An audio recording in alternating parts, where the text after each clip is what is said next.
Okay, so what on earth can a flat-pack furniture giant teach an enterprise architect? Well, it turns out IKEA's global strategy holds a powerful blueprint for one of the biggest challenges you face. So let's dive into that connection. It really seems like an odd pairing, doesn't it?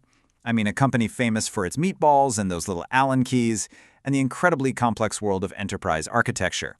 But believe it or not, the link between them actually reveals a really powerful lesson about strategy, scale, and honestly, survival.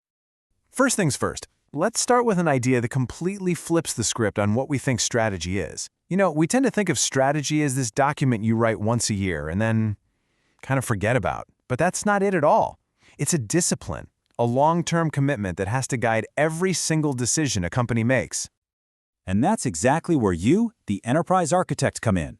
You're the translator, right? You're the one who takes that lofty strategic intent and makes it real. You turn it into the organization's structure, its capabilities, its platforms. You're basically building the machine that makes the whole strategy work. Okay, so to see how this works in the real world, let's take a look at IKEA's blueprint. It's deceptively simple, but absolutely brilliant. Just look at these components. Standardized design, self-assembly, low cost. Individually, they're nothing that special. But when you put them all together, they create this incredible engine for massive scale. And that model, it's just incredibly hard for anyone else to copy. The real power is in that very simplicity.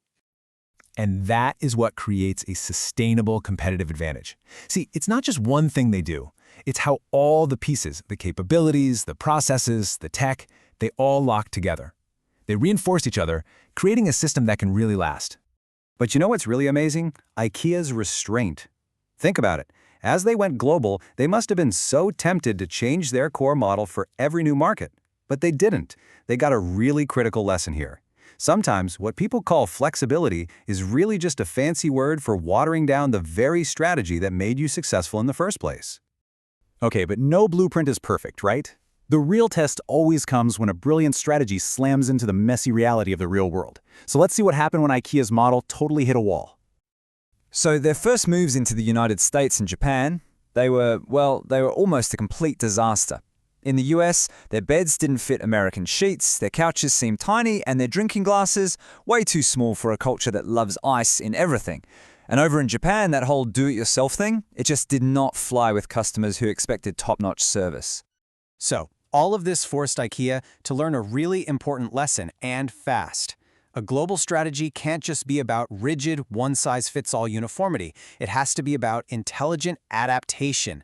It's about knowing exactly what you can tweak at the edges without breaking that powerful strategic core. And this brings us right back to you, an essential challenge for any enterprise architect. How on earth do you manage this constant push and pull inside a global organization? You're constantly doing this balancing act between two big forces. On one hand, you've got global coherence. That's what gives you efficiency, right? But the risk is you become too rigid. And on the other hand, you have local adaptability. That's what makes you responsive to the market. But the risk there is total fragmentation. The whole enterprise shatters into 1,000 different pieces. So as an EA, these are the questions you live and breathe. And notice something. These are not just technical questions. They are deeply, deeply strategic. The way you answer these questions will literally define the shape and function of your entire global company. So, okay, where do you even start answering those huge questions? Well, I'll tell you where the answers aren't. They're not sitting in a boardroom. The insights you need come from building an architecture that can actually sense and interpret change from the very edges of the organization.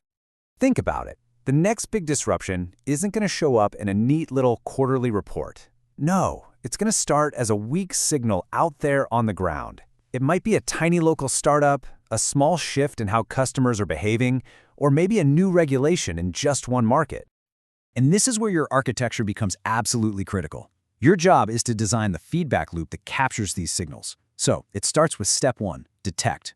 Your local teams, the people on the ground, they have to be able to spot those weak signals. Then, step 2, transmit. You need to have the channels in place to get that information flowing back to the core of the business. Next up, step 3, synthesize. Central leadership has to be able to take all these little bits of information from all over the world and make sense of them. And finally, step 4, act. The whole system has to be able to do something with that intelligence and adapt. If you don't have this architecture in place, all that amazing local knowledge, it's just noise. It gets lost. To build a system like this, you have to start thinking bigger. You have to be asking these big, macro-level questions, like why do certain countries seem to always lead in certain industries? What is it about their environment that makes that happen? What are the bigger forces at play out there? And then, and this is the key part, you have to immediately connect that big picture thinking right back to your world. You have to ask, okay, how do those huge external trends actually interact with our specific internal capabilities? That question right there is the bridge between lofty strategy and the hard reality of your architecture. All of this really brings us to a new way of thinking about the role of the enterprise architect. You're not just some guardian of a static blueprint that never changes. You're more like a gardener, a cultivator of a dynamic, living system. You see, it all comes back to that core tension we talked about. Too much central control and everything gets rigid and breaks. Too much local freedom and the whole thing fragments and just falls apart. Enterprise architecture is the place where that theoretical balancing act becomes a tangible, functional reality. And that, right there, is the ultimate goal. Because when you do your job well, strategy stops being some abstract idea stuck in a PowerPoint deck. It becomes a living, breathing system. One that can scale, that can take a punch and keep going, and one that is just unmistakably aligned with creating a competitive advantage that actually lasts. So the question to leave you with is this: is your architecture just the plan, or is it truly a living system?